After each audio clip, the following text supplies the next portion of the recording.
말씀은 마가복음 7장 24절에서 30절입니다.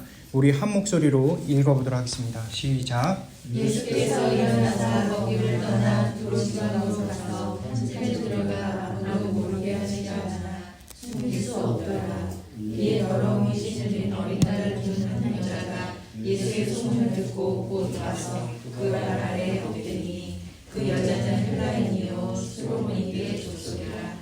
자기 딸에게서 귀신을 쫓아내 주시기를 간구하거늘 예수께서 이르시되 자녀를 먼저 배불리 먹게 하시니 자녀의 떡을 취하여 그들에게 던짐이 마땅치 아니하니라. 여자가 대답하여 이르되 주여 올소이다마는 사마리 개들도 아이들이 먹던 부스러기를 먹나이다. 예수께서 이르시되 이 말을 하였으니 돌아가라. 귀신이 내 딸에게서 나갔느니라 하시매 여자가 집에 돌아가 본즉 아이가 침상에 누웠고 귀신이 나가더라. 아멘. 네, 제가 잠깐 기도하겠습니다. 사랑과 은혜가 풍성하신 하나님 감사합니다. 하나님, 부족하고 죄 많은 저는 십자가 뒤에 가려 주옵시고 구속한 주님만 말씀하여 주옵소서. 저희가 듣겠나이다. 예수 그리스도 이름으로 기도드립니다. 아멘. 요즘 들어 저는 사람들을 외모만 보고 판단하는 것이 거의 이제 많이 없어지는 것 같습니다. 옛날 대학교 때 캠퍼스 때 이렇게 전도를 나갈 때 항상 이렇게 외모적으로 험상궂거나 좀 차갑게 생긴 사람들은 다 이렇게 제쳐놓고 좀 이렇게 따뜻하게 생기거나 좀 말 잘 들을 것 같은 사람들 제가 전도한 기억이 있습니다. 그리고 좀 약간 더 신사적이죠. 그런 사람들이 말도 더 잘 듣고 그래서 예수님 더 잘 믿을 거라고 생각을 합니다. 과거에 어떤 교회의 경험이 있거나 이런 사람들도 역시 좋은 전도의 대상자로 그렇게 여겼었습니다. 그런데 시간이 지날수록 외모가 어떻든 과거에 어떤 경험이 있던 그 사람이 호응에 따라서 복음이 받아들여지는 것이 아니라 그 사람의 그 면면에 흐르는 복음에 대한 그 구원에 대한 믿음, 예수 그리스도에 대한 믿음은 각자 개인에게 주시는 특별한 은혜라는 것을 알게 되었습니다. 그래서 따라서 그냥 이렇게 전도 대상자들이 목사님 아들이든 딸이든 또는 장로의 직분이 있는 그런 가정에서 태어났던 집사님의 그런 자녀이든 상관이 없습니다. 예수 그리스도의 복음을 믿음으로 받는 자만이 진정한 이렇게 복음을 받아들일 수 있는 전도 대상자인 것입니다. 따라서 어떻게 보면 이제 전도를 나갈 때 우리가 생각해야 될 것은 외모나 그 사람의 어떤 배경 그런 것을 우리는 생각할 필요가 없고 오직 만나는 접촉하는 사람이 나에게 주신 사람이라 생각하고 전하면 되고 싫다면은 신발에 먼지를 털듯이 그냥 깔끔하게 잊어버리면 됩니다. 그리고 또 그 사람이 현재 구원에 그런 은혜가 주어지지 않지만 나중에는 그 은혜가 주어질 수 있기 때문에 우리는 그를 위해서 기도할 수 있는 것뿐인 것입니다. 오늘 말씀은 유대인이든 또는 이방이든 성경적 지식이 있든 지식이 없던 간에 관계없이 복음을 받을 수 있는 믿음이야말로 진정한 진리라는 것을 보여주고 있는 그런 내용입니다. 하지만 예수님의 말씀에 보게 되면 오늘 말씀에 참 이렇게 독특하게 이방인들을 과시하고 유대인들을 편애하는 말씀처럼 들리는 부분이 있습니다. 이러한 의문점을 마음에 잘 새겨두고 말씀을 듣는다면 예수님께 대한 오해가 풀릴 것이라고 생각이 됩니다. 먼저 마가복음 7장 24절 우리 한 목소리로 읽어보도록 하겠습니다. 7장 24절입니다. 시작. 예수께서 일어나사 거기를 떠나 두로 지방으로 가서 한 집에 들어가 아무도 모르게 하시려 하나 숨길 수 없더라.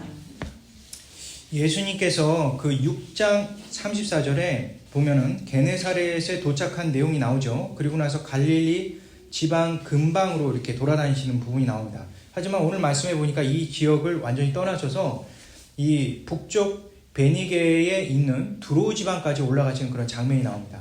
어린이 설교 때 잠깐 제가 지도로 보여드렸듯이 상당히 먼 거리를 이제 올라가신 거죠. 이곳은 엄밀히 말하면 이방인 지역의 초입 단계에 들어가는 부분입니다. 이스라엘과 이스라엘인 유대인 사람들과 이방인들이 이렇게 공존하는 것도 아닙니다. 이방인으로 이렇게 가득 차 있지만 그 바로 밑에는 유대인들이 사는 어떻게 보면 접점 지역이라고 할 수가 있는 것이죠. 이미 7장 앞부분에 나와 있듯이 당시 바리새인들이나 유대인들이 얼마나 이방인들을 짐승 이하로 취급하는지, 그리고 그 혐오스럽게 여기는지 우리는 잘 알고 있습니다. 손을 씻는 그 재래의식을 거행하는 것 역시도 청결의 의미가 있는 것이 아니라 바로 유대인들이 이방인들과 접촉할 그 가능성 때문에 그러한 재래의식을 하는 것이죠. 따라서 유대인들의 그런 혐오적인 그 모습이 율법 지킴의 과정들 속에 숨어들어가 장로들의 유전으로 그것이 표출이 되는 것입니다. 그래서 유대인들과 이방인들의 갈등의 골이 얼마나 깊은지를 우리가 생각해 볼 수가 있습니다. 근데 이러한 깊은 골에 이렇게 정점인 지역이 있습니다. 그 정점인 지역 중에 한 곳이 바로 두로라는 지역이죠. 보통 예수님께서 두로라고 하실 때 두로와 시돈을 같이 얘기하신 경우가 많습니다. 이 두로와 시돈이라는 것은 굉장히 가까운 거리에 있는 것입니다. 그리고 굉장히 커다란 이제 도시국가죠. 이 두로와 시돈이 가까이 있는데 이 가까이 있는 두 곳은 다 이방인이 거주하는 그런 지역이죠. 그리고 이 두로와 시돈 땅에 유대인들이 거주했던 그 이스라엘 근방에 있는 그런 대표되는 도시 중에 한 곳입니다. 2000년 전에 두로와 시돈에는 이 도시국가이고 상업이고 행정과 법률이 발달된 곳이기 때문에 그곳에서 어떤 농작물이 생산되는 곳은 아닙니다.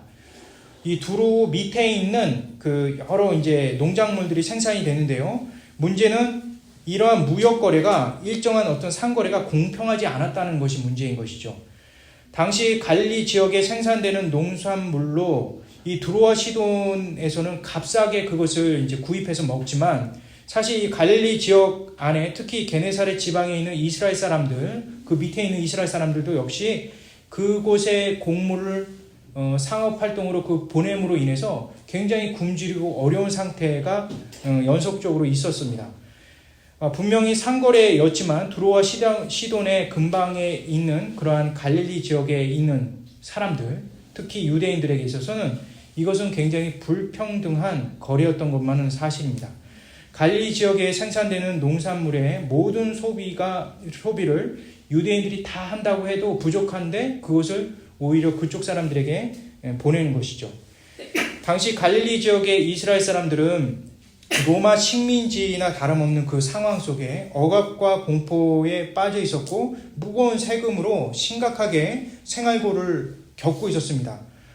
그래서 하루하루 사는 문제도 어려운데 이 농산물마저도 시돈에게 뺏겼기 때문에 그 고통은 이루 말할 수가 없는 것이죠.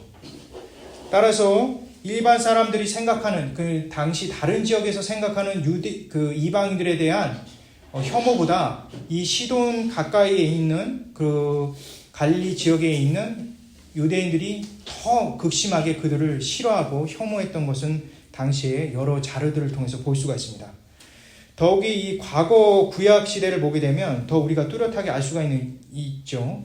과거에 보게 되면 이 갈릴리 지역에 있던 유대인들과 두로 사람들이 굉장히 사이가 안 좋은데 그것은 아하방 때부터 시작되었습니다. 아하방 시절에 그의 아내인 이사벨이 고향이 바로 시돈이었거든요. 그래서 그 이사벨 때문에 하나님의 저주를 받고 또 이스라엘 백성들이 굉장히 어려움을 겪었던 그 기억들이 이스라엘 백성들 안에 깊이 있게 들어가 있는 것입니다. 안 그래도 과거 사례 때문에 너무나 분노하고 화가 나는데 현실적으로는 농산물까지 착취당한다고 생각하니까 두로 지역의 그 근방에 살고 있는 유대인들에게 있어서는 두로 사람이라고 하면 아주 치가 떨리는 그런 사람들이 됩니다.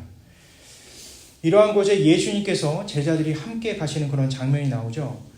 근데 이러한 장면들은 상당히 많은 의미가 내포되어 있습니다. 그렇게 원수지간인 그곳으로 굳이 예수님께서 가신 이유는 무엇일까? 라는 의문을 우리는 품을 수가 있는 것입니다.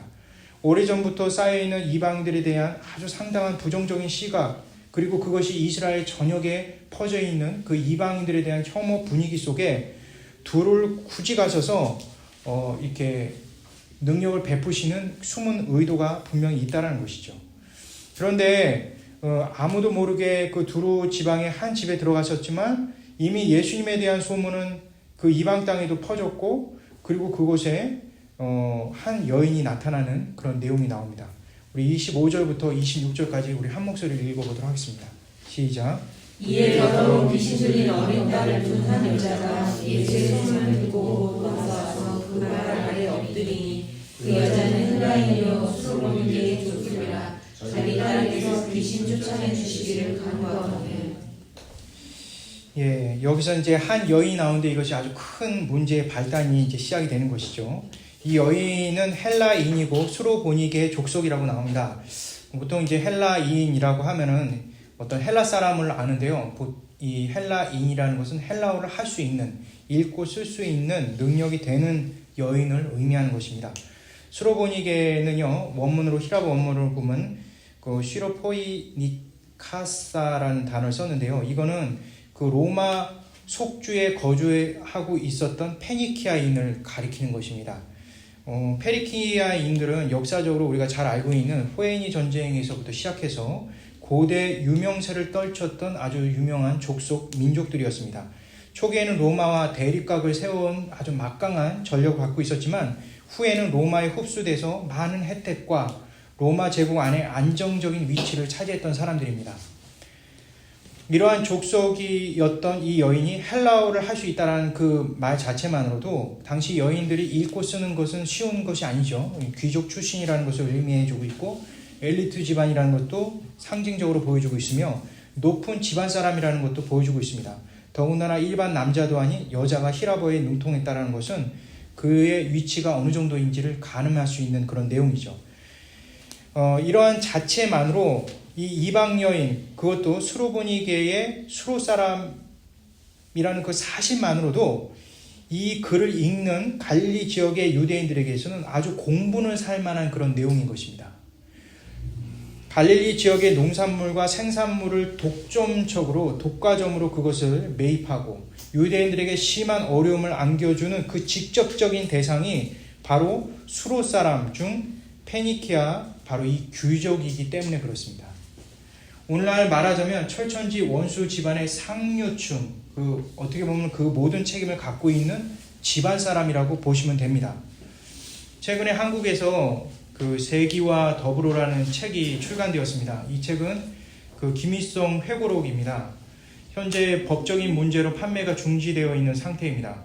그 세기와 더불어라는 이 책이 김일성 회고록 안에 이제 있는 내용인데, 내용 안에 이렇게 살펴보면 그 김일성이 독립운동에 관하여 이렇게 찬양하는 듯한 그런 문구들도 굉장히 많이 들어 있습니다. 이 책을 두둔하는 사람들은 대부분 이런 독립운동도 하지 않았느냐 이렇게 얘기를 합니다. 하지만 6.25 전쟁뿐만 아니라 오늘날에도 북한에 의해서 직간접적인 피해를 본 가정들과 가족들과 친척들만 해도 아직도 한국에서는 1200만 명이 살아 있습니다. 더욱이 6.25가 아직 휴전 상태이므로 6.25 전쟁 책임론에 관한 문제가 아직 미완료된 상태입니다. 이런 상황에서 북한에 의해 직접 피해를 받은 당사자가 있는 가족들의 그런 성명서들과 그 탈북민들의 기자회견들을 보게 되면 감정이 그대로 전달이 되는 그런 내용들을 보게 됩니다. 어떤 이들은 6.25와 김일성이 책임이 그런 분리되어 있다라고 주장하기도 합니다. 하지만 당시 김일성은 6.25 전쟁의 직접적인 책임을 갖고 있는 지도자였기 때문에 전쟁 피해의 고통을 받은 당사자들에게 있어서는 김일성 회고록 출간은 상당히 고통스러운 소식이 될 수 있는 것이죠. 이처럼 어떤 일에 대해서 그 책임 위에 있는 위치에 있다고 한다면 그 무게는 남다를 것이라는 것이죠. 갈릴리 지역의 유대인들에게 수로보니게의 족속의 헬라어를 할 수 있는 내용만으로도 적대감이 감돌 수 있는 상황이라는 것입니다. 그러한 배경을 갖고 있는 이 여인은 이미 예수님의 소문을 들은 자였습니다. 그리고 그 여인은 사랑하는 딸이 있었고요. 그 딸은 더러운 귀신이 들어서 손쓸 방법이 없던 그런 내용이 있습니다. 그래서 그녀는 딸을 치료할 수 있는 유일한 해결책, 마지막 해결책이라고 생각하는 그 예수님에 대해서 이해하고 있었고, 그래서 예수님이 계시는 그 작은 집에 수소문하여 찾아갔던 것입니다. 그녀가 예수님을 본 후에 처음 했던 행동은 발 아래 엎드리는 장면입니다. 상당한 고위층이 그 발 아래 엎드리는 것은 쉽진 않죠. 그렇지만 발 아래 엎드리는 그 내용만을 가지고도 우리가 이전에 많이 봤던 그런 모습이 아닌가 우리가 생각해 볼 수가 있습니다. 마가복음 5장 33절에 보게 되면 혈류병 걸린 여인도 똑같이 예수님의 발 아래 엎드리는 그런 장면이 나옵니다. 굉장히 유사하죠. 수로보니게 여인의 딸이 더러운 귀신 들렸다는 점도 상당히 유사한 부분이 있습니다. 왜냐하면 당시 혈류병 역시도 더러운 병이라고 생각했기 때문에 그렇습니다. 성경에 보게 되면 레위기 15장에 보게 되면 부정한 여인, 혈류병이나 그 피를 흘리는 그런 여인에게 절대 접촉을 못하는 그런 율법의 사례들이 있습니다. 이 더러운도 부정한의 의미가 숨겨져 있거든요. 이 부정한 더러운 귀신 들린 딸을 갖고 있는 여인도 역시 부정하죠. 그리고 이 여인은 또 이방인이고 또 이방인들의 괴수 중에 괴수라고 생각하는 그런 위치에 있는 그런 여인입니다. 우리가 5장 말씀을 읽었던 사람들은 혈류병 여인이 어떻게 될 거라는 얘기는 우린 잘 아실 것입니다. 그 당시에 레위기 15장에 의해서 내쳐야 되지만 예수님 내치지 않고 고쳐주시고 끌어안으시는 그런 장면처럼 이 장면도 그렇게 될 것이라고 예상을 하면서 아마 성경을 보았을 것이라고 생각이 됩니다. 이런 점을 고려해 보았을 때 수로보니게 여인이 이방인이면서 또 부정한 귀신에 들린 그 딸을 가지고 있다는 점에서 똑같이 은혜를 받을 것이라는 예상을 우리가 할 수가 있는 것이죠. 이방인이지만 사실은 이러한 부정한 것으로부터 걸려있는 이 여인이 예수님께 찾아오는 이 장면 속에 유대인이든 이방인이든 아마 이 성경에 있는 사람들은 그 다음에 예수님의 행동에 대해서 아마 주목할 것입니다. 예수님은 어떻게 행동할까? 유대인들은 이렇게 생각하겠죠. 우리의 철천지 원수를 예수님은 어떻게 생각할까라고 볼 수도 있고요. 또는 유대인들은 그럼에도 불구하고 예수님이 갖고 계신 사랑의 그런 은혜가 있기 때문에 우리는 어떻게 봐야 될 것인가? 예수님은 어떻게 행동할 것인가? 여기에 아마 집중하게 될 것입니다. 마가복음 7장 27절 우리 한 목소리로 읽어보도록 하겠습니다. 함께 읽겠습니다. 시작.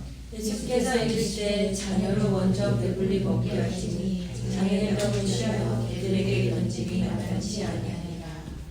일단 우리는 이 내용을 액면 그대로 받아들일 경우 너무나 가시돋친 내용이 담겨있다는 것을 생각해 볼 수가 있습니다. 어쩌면 이 장면을 읽고 있던 당시 유대인들이 있다고 한다면 손뼉을 치고 통쾌하게 생각했을 수도 있을 것이죠. 그리고 바리새인들 역시 과거의 예수님의 행적을 모두 용서하고 함께 하자고 얘기하거나 또는 예수님에 대해서 공개 지지 발언도 할 수 있는 엄청난 내용이라고 생각을 할 겁니다. 반면에 그간 예수님에 대한 높은 기대감을 갖고 있었던 이방인들은 아주 실망스러운 그런 대목이 될 것입니다. 역시 예수님도 별 수 없다. 유대인 남자다. 꼰대다. 인종차별주의자다. 이렇게 아마 생각해 볼 수 있는 그런 내용인 것입니다. 무엇보다도 예수님께서 말씀하신 단어 중에 자녀라는 단어와 개들이라는 단어는 당시 유대인들에게 흔히 사용되었던 용어입니다. 자녀를 가리켜서 유대인 자체를 의미하고요. 개들을 가리켜서 이방인들을 표현하는 것은 당시 일상적인 유대인들이 흔히 쓰는 그런 용어인 것이죠. 이렇게 유대인 중심적으로 표현되어 있는 내용에 대해서 이방인들은 크나큰 상처를 안겨줄 수 있다는 그런 내용이죠. 근데 우리가 말씀 하나하나를 한번 곱씹어 볼 필요가 있는데요. 예수님께서 사용한 이 자녀라는 단어는 히라버로 테크논이라는 단어를 사용했습니다.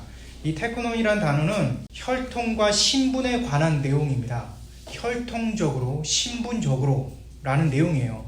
다시 말해서 부모가 자녀와의 유대적인 관계, 그리고 부모와 자녀 간의 그 사랑의 관계에 따르는 단어가 아니라는 거예요. 이 테크논이라는 단어 자체만으로도 굉장히 딱딱하고 현실적인, 그리고 굉장히 그냥 역사적인 문맥 속에서만 사용되는 것이지 개인적인 부모와 자녀와의 관계 속에서는 이 테크논이라는 단어를 쓰지 않습니다. 근데 여기서 예수님께서 사용했다는 것은 우리가 유심히 봐야 될 부분이죠. 그리고 또 하나 개들이라는 내용이 있는데 이거 복수형이죠. 큐나리 오이스라는 단어로 이제 변경돼서 썼습니다. 이 얘기는 개떼들, 들개떼들이라는 의미가 담겨 있습니다. 어떤 이들은 뭐 귀여운 강아지 떼들이다 이렇게 해석하는 분들도 있습니다. 예, 그냥 이방인들에 대한 혐오적인 표현이 아니었다 이렇게 얘기하지만 사실은 그렇지 않습니다. 이 단어와 유사한 단어는 그 사무엘상 17장과 이사야 56장에도 나오는데 썩은 고기를 먹는 들깨떼들의 의미를 갖고 있습니다.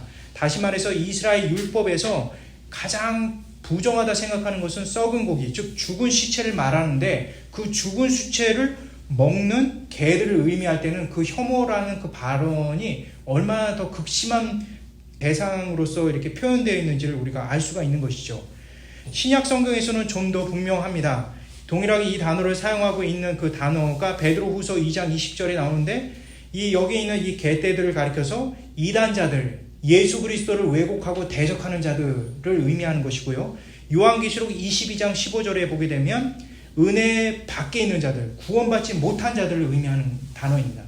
따라서 이 개떼들은 예수 그리스도를 모르고 예수 그리스도의 은혜 안에 들어갈 수 없는 자들을 의미하는 그런 단어인 것이죠. 그만큼 예수님께서 이 여인 앞에서 보여주는 이 비유는 상당히 충격적인 그런 비유인 것이죠. 내용 자체만으로 봤을 때 이스라엘 유대인들은 모두 혈통적으로 신분적으로 예수님의 떡을 먹고 생명을 먹을 수 있는 자격이 되는 민족이지만 너 여자, 너와 관련된 그 수르보니게의 그 악덕 지도자들, 너와 같은 이방인 수르보니게인들은 구원이 제외된 자들이다 라는 선언과 같은 그런 내용인 것입니다. 구원받을 방법이 없는 구제불능자라는 선언인 것이죠. 그러나 이러한 것이 비유라는 점에서 우리가 유념해 봐야 되는 것입니다.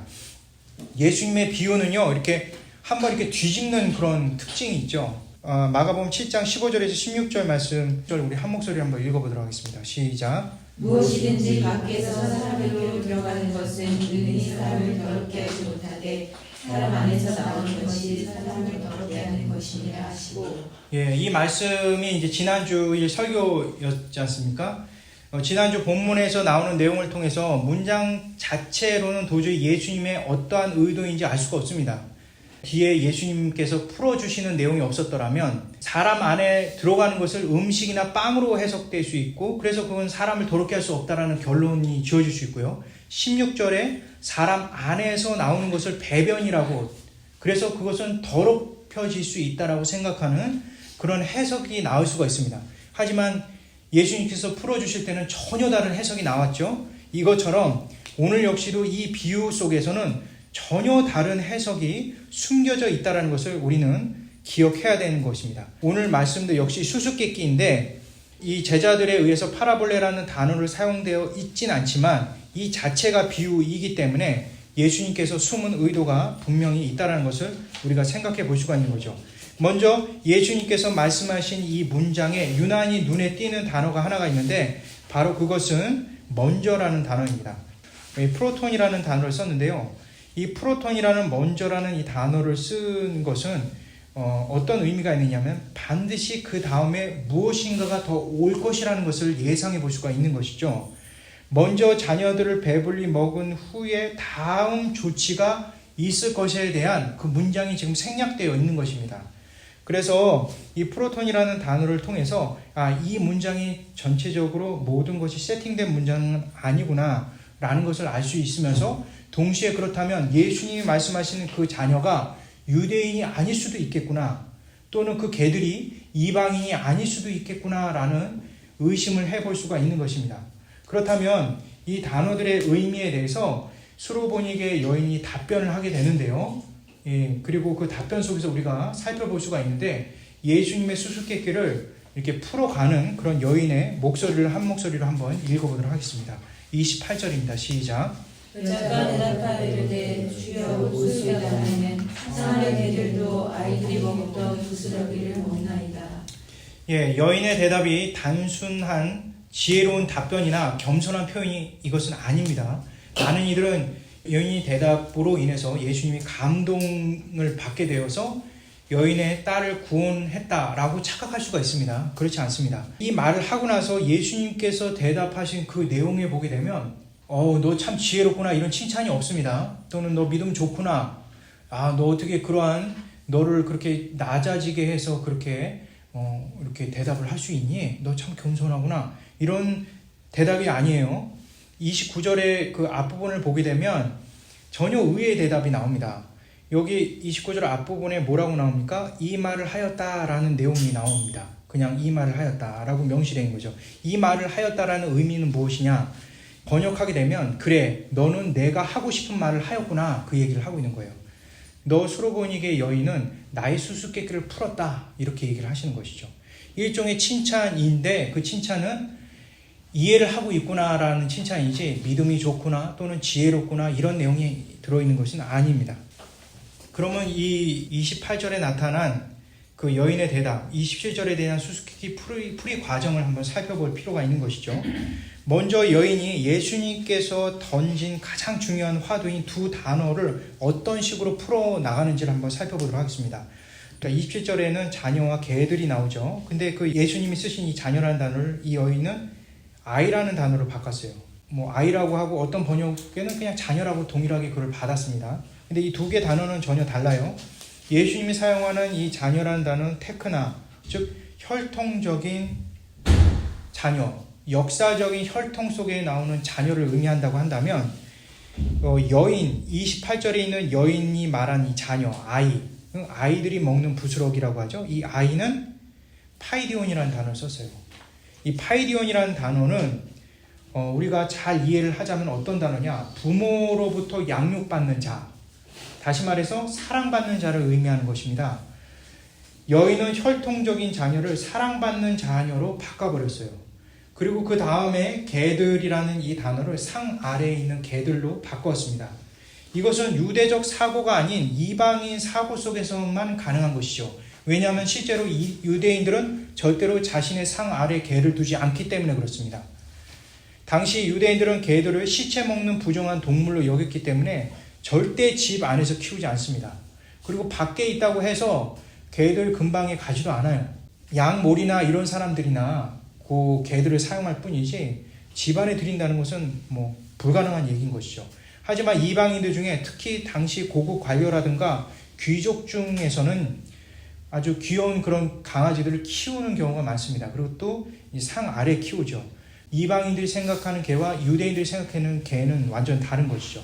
그래서 여인이 말하는 개는 단순히 밖에서 시체를 뜯어먹는 짐승이 아니라 주인 상 아래에서 보호받고 사랑받는 존재로 바꿔버리는 것입니다.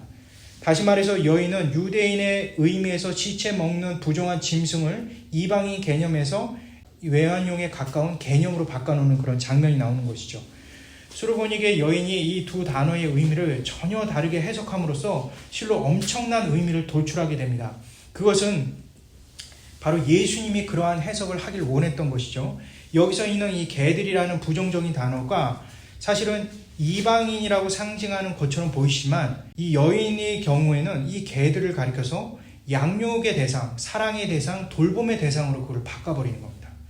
그리고 그 자녀 역시 혈통적 자녀가 아닌 사랑을 받는 자녀, 다시 말해서 부모로부터 직접적인 양육을 받는 자녀라는 말을 바꿈으로 인해서 그 자녀가 사랑하는 또 상아래의 개들을 같이 포함을 시키는 겁니다. 이 얘기 속에서는 무엇을 의미합니까? 사랑받는, 양육받는 자녀뿐만 아니라 그 사랑받는, 양육받는 자녀의 또 사랑을 받고 있는 개들을 의미하는 것이죠. 로마서, 그래서 이 말씀을 이제 결론적으로 말씀드리자면 혈통적인, 그냥 그런 보이는 유대인이 진짜 유대인이 아니라는 것을 역설적으로 얘기하고 싶었던 것이죠. 표면적인 유대인이 하나님의 자녀가 아니라 하나님께 사랑받는 자녀야말로 바로 그 자녀야말로 하나님의 자녀가 될 수 있다라는 내용을 이 여인이 지금 하고 있는 것입니다. 이것은 마치 로마서 2장 8절에 나온 내용과 유사합니다. 로마서 2장 8절 우리 한 목소리를 읽어보도록 하겠습니다. 시작. 무릇 표면적 유대인이 유대인이 아니요 표면적 유시한 자녀라 하느니라. 예, 바울 역시 혈통에 따라 또는 할례라고 하는 그 지켜야 하는 그 율법의 행동에 따라 유대인을 증명해 주는 것이 아니라고 얘기를 했습니다. 바울이 간파했던 그 진리가 한낱 이방인이고 유대인들이 조롱과 멸시의 대상이었던 그 수르보닉의 여인이 깨달았던 것이죠. 특별히 28절에 이 여인이 예수님을 부르는 호칭을 한번 보시면 더 확신을 얻게 됩니다. 이 여인은 예수님을 가리켜 뭐라고 말했습니까? 예, 주님, 주여. 예, 큐리오스, 주님이라고 하죠. 이거는 마가복음 전체에 유일하게 여기만 쓰여있는 명칭입니다. 초대교회의 주님이라는 단어는 예수님의 신원을 받은 자, 구원을 받은 자들이 고백하는 예수님의 명칭인 것이죠. 다시 말해서 예수님을 하나님으로 그리고 구원자로 이해하는 자에게만 사용될 수 있는 용어가 바로 이 주님이라는 단어입니다. 물론 이 본문으로 여인이 정말 예수님을 참 하나님으로 참 구원자로 이해했는지는 알 수 없지만 적어도 말씀에 들어있는 이 주님에 대한 그 표현 그 자체가 갖고 있는 담겨 있는 그 무게 때문에라도 수로보니게 여인은 이 자신이 이러한 고백이 자신의 고백이 아니라 하늘로부터 나온 고백이라는 것, 그리고 하늘로부터 나오는 수수께끼 풀이 과정이라는 것을 우리는 짐작해 볼 수가 있는 것입니다. 그렇다면 한번 질문해 보겠습니다. 다시 한번 질문하는 겁니다. 예수님에게 있어서 자녀들과 개들은 과연 무엇을 의미합니까? 이 부분을 이해하기 위해서는 다시 예수님의 수수께끼로 한번 돌아가 보겠습니다.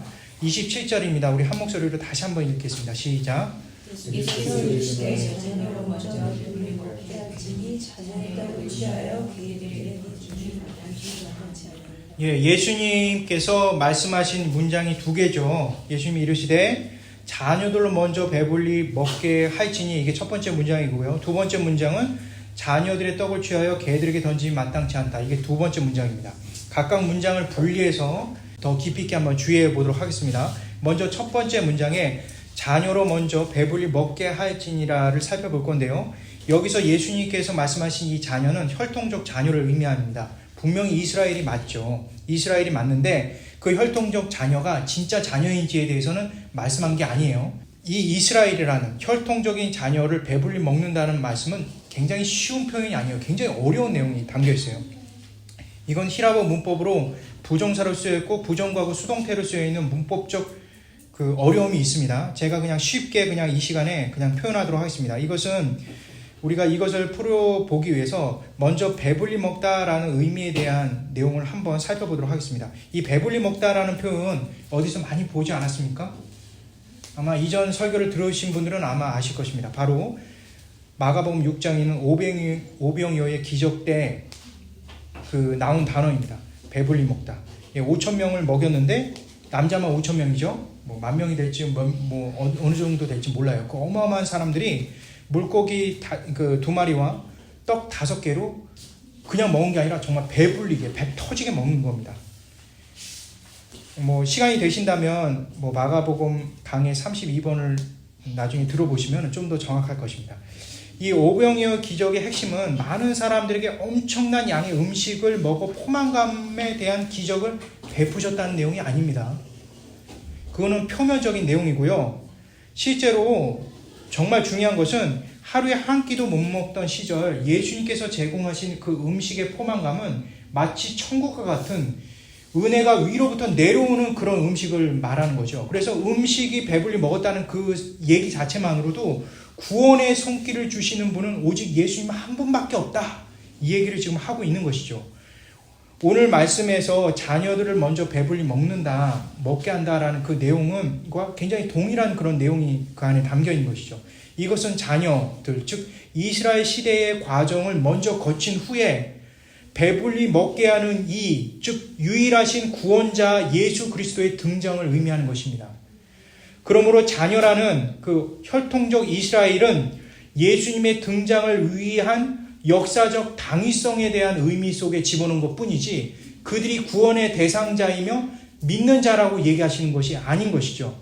예수님께서는 이스라엘의 율법적인 사고와 모형론뿐인 그 가짜 제사로는 구원받을 수 없다라는 것에 대해서 종지부를 찍어버린 겁니다. 진정한 대속주 대신 하나님이 이 땅에 오셨다라는 그 내용을 이 작은 문장 안에 완전히 수록시켜 버린 것입니다. 그럼 다음 문장과 어떻게 연결되는지 한번 살펴보도록 하겠습니다. 다음 문장은 뭡니까? 자녀들의 떡을 취하여 개들에게 던지는 것이 마땅치 않다라는 내용 속에는 이미 수로보니게의 여인이 풀었던 내용이 담겨 있습니다. 자녀들의 떡이라는 것은 이스라엘 역사의 마지막인 구원자 예수 그리스도를 의미한다고 한다면 개들은 단순히 구원을 받지 못한, 즉 예수를 믿지 않는 자들을 의미하는 것입니다. 유대인이든 이방인이든 예수님을 믿지 않는 사람들이 바로 자녀들에게 주어진 떡을 받아 먹을 수 없는 그런 자들이라는 것을 말을 해주고 있는 것입니다. 수로보니게의 여인은 자신을 가리켜 계속해서 개들이라는 지칭을 끊임없이 계속하고 있습니다. 이것은 겸손의 표현이 아니라요, 인간의 궁극적인 죄에 대한 묘사를 이 말씀에서는 우리에게 보여주고 있는 것입니다.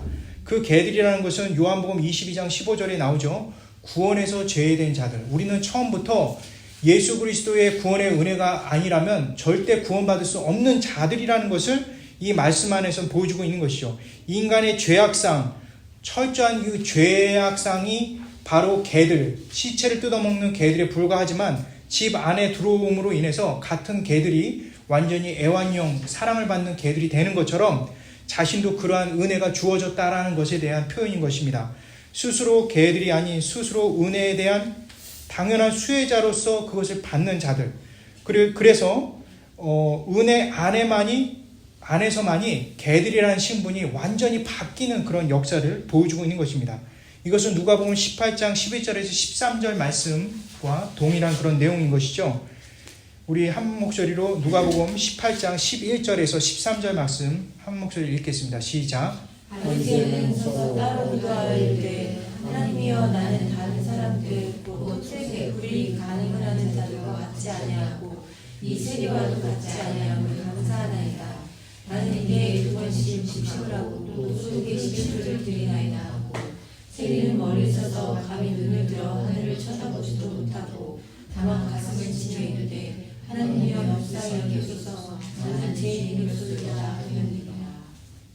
바리새인과 세리의 기도는 굉장히 유명하죠. 여기서 바리새인은 교만하고 세리는 겸손하다 이런 교훈을 주는 게 아닌 건 아시죠? 왜냐하면 이건 굉장히 중요한 내용이기 때문에 그렇습니다.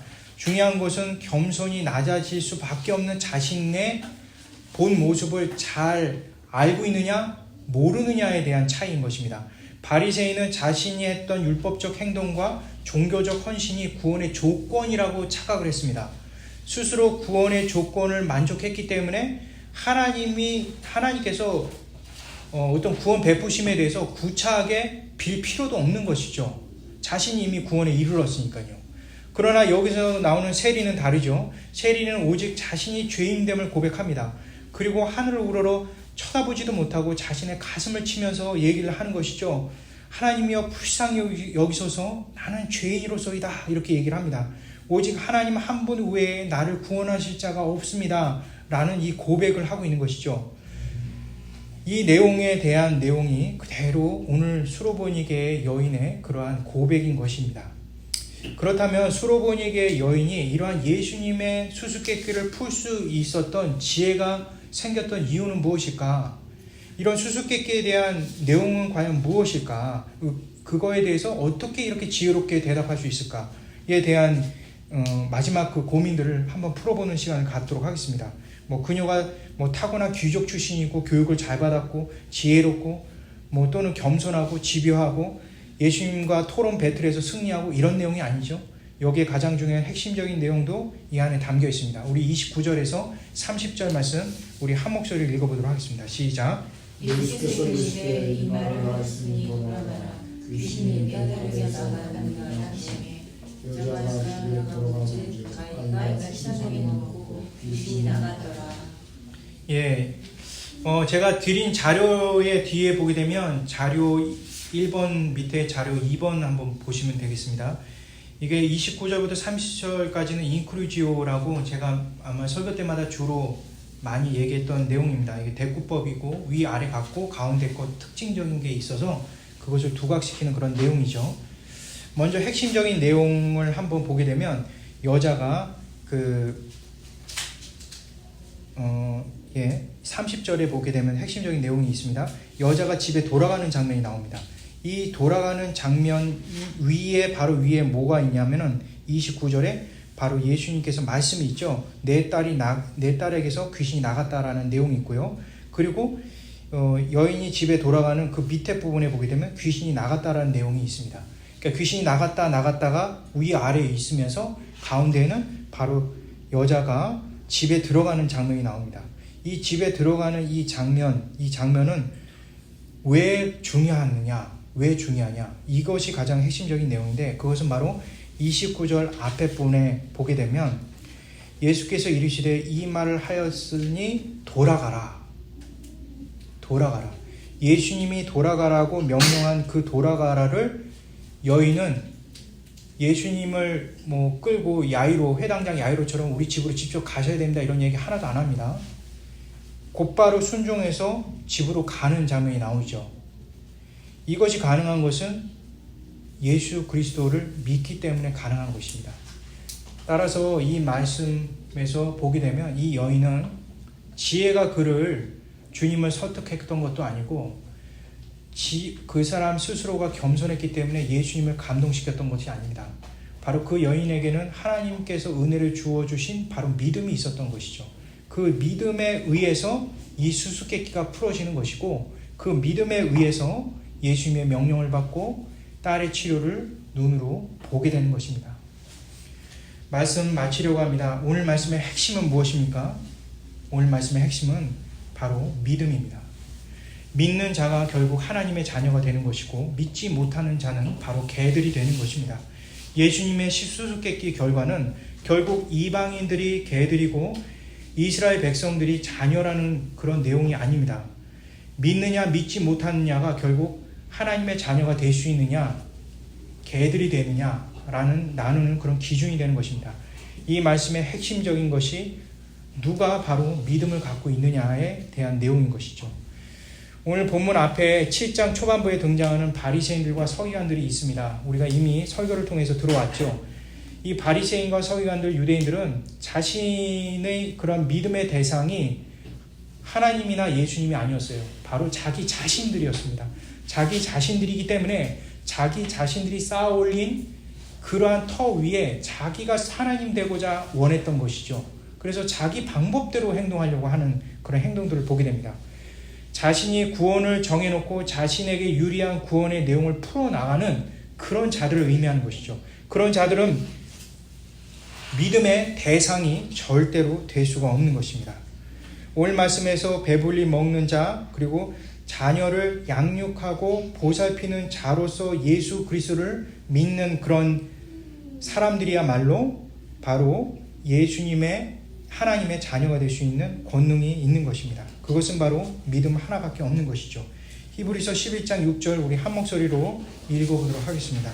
함께 읽겠습니다. 시작. 믿음이 없이는 하나님을 기쁘시게 하지 못하나니 하나님께 나아가는 자는 반드시 그가 계신 것과 또한 그가 자기를 찾는 자들에게 상 주시는 믿어야 하니라. 히브리서에서 나오는 내용 중에 유독 그 11장이 굉장히 믿음에 대해서 많이 강조를 하고 있습니다. 그 믿음이란 것은 과연 무엇인가?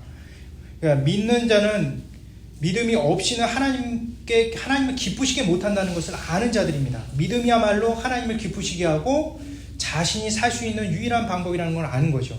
그래서 하나님께 나가는 자는 반드시 그가 계신 것과 또한 그가 자기를 찾는 자에게 상 주시는 이심을 믿어야 한다. 여기서 말하는 상은 무엇입니까? 바로 예수 그리스도 그분을 의미하는 것이죠.